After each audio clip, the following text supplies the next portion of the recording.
Hey guys, how you doing? It's Coach Mitch here. One of my clients about 3 weeks ago was asking me, does law enforcement change you? And I thought that was a great question. So, I want to share with you how law enforcement has changed me, how wearing the badge has changed me in my life. So, the first thing is this: your sense of situational awareness becomes very acute. It becomes very keen, right? You're looking around, see where you are at all times. My wife and I, she knows already. Like I took her out to dinner Sunday, and so we're going to the restaurant as always, and she knows she leads the way, which she does. But when we get to the chair, though, I pull out her chair for her always. She sits down first, and this she already knows. Find the place in the back, so I can put my back against the wall because I don't want anybody behind me. So I'm always looking. I have my back to the wall, and I'm always scanning people. People think, oh, that's kind of paranoid. No, it's not paranoid. It's just being aware of where you are. Uh, because of my coaching, about 30% of my clients who I teach come to me with no sense of that whatsoever, no sense of situational awareness. And so we go through that, and by the time you get done, you understand how to use those skill sets in your interview, plus in life. I also use this when I'm driving my car. I don't, there's a car in front of me, of course, right? But I'm always looking like 4 or 5 cars in front of him. I'm also looking at my sides, right and left as well, and also who's behind me, because maybe there's an accident might happen all of a sudden, right? I'm always thinking, well, where will I go? How will I get out of the way to keep my wife safe, right? That's what I'm always thinking. So it raises your sense of situational awareness to a very high level, not to the point where people think, oh, it sounds kind of paranoid. It's not paranoid. It's just life, That's how we do, and it's also helpful too because it keeps you out of stuff that you don't need to be in. What I noticed too is that my circle of friends got smaller very fast, right?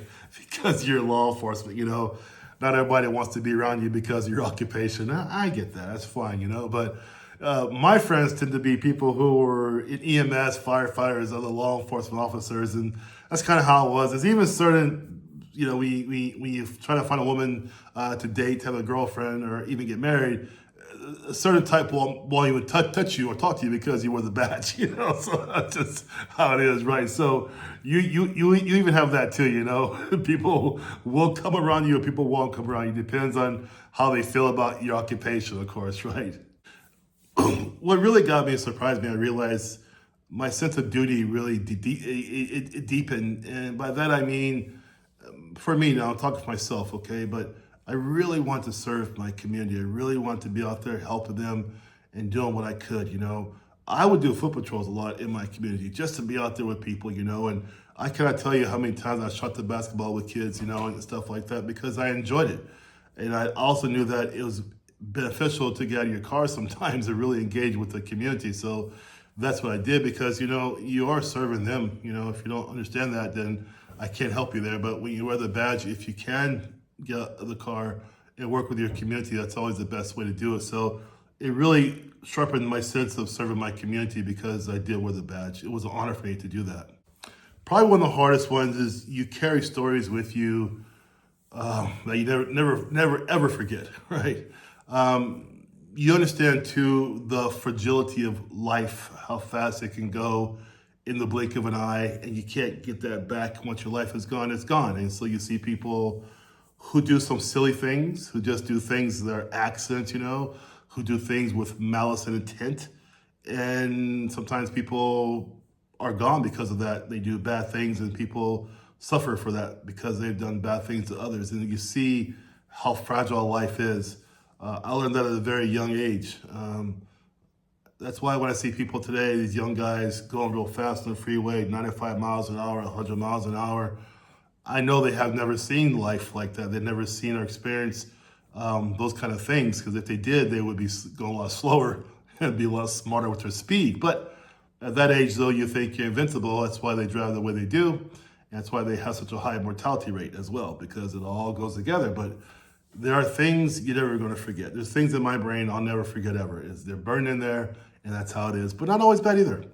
There's some great things too, So we 4 times in my career we had a lost child, and I remember the 4 times because those 4 times we found the child. Right? Sometimes kids go missing and they're missing, but these 4 times we found the child, and so I was really happy about that. And that's also burned in my brain, So There's good and bad. Not just all bad, it's also good too sometimes.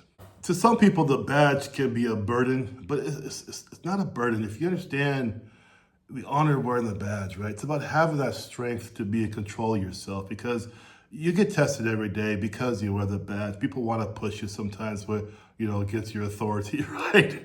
And people sometimes think that you have all the answers because you wear the badge, right? Or they think you have you can take care of any problem they have, and sometimes you're just not equipped to take care of certain problems. We had one lady, she called like once a week to make a report about something in her backyard. Well, come to find out, we realized that no one's ever in her backyard. She wanted company. So about once every week, we would take shifts and we'd go to her house and we'd have tea with her outside of her house for half an hour or so to keep her company. That's what she really wanted. And so things like that I remember, and so those are, people think the badge is a pure burden, but it's not.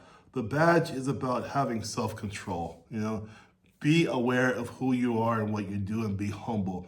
Now, that's how I saw it. Those are my experiences with me wearing the badge. And so I just thought that I'd share that with you guys. Now, you guys are my clients are going into law enforcement. You're going to see this for yourself as well, these differences in how it's going to change you. I know for sure it's going to change your situation, awareness for sure. That's just part of the job. It comes that way, right? Most LE are a little bit paranoid, of course. They watch a lot of things around them to make sure everything's safe. That's going to be part of your life as well. If you guys have things to share down there, in the comments, of course. If you're law enforcement, share that. If you're not, I don't care. If you're my clients, share that too, Remember, this is a community. It's a very positive community. So share what you want to share, what to expect, and what you're looking forward to, or what you might fear, or what whatever you want to say, just say it down there. But those are the things that changed my life when I worked law enforcement. It was a good career, and I liked doing what I did, and I felt proud of what I did, and I'm always going to be able to be proud about that because when I talk to people in my coaching classes, I tell them, each one of them, what I did in my past as law enforcement, and I'm always proud to say that for myself, at least, what I did. So yeah, you guys, if you want some coaching help, of course, for FBI, CBP, BP, FAMS, civilian law enforcement, or even the uniform Secret Service, please link down below, get to my calendar. I'll help you guys pass those heavy, heavy interviews. You take care. Bye-bye.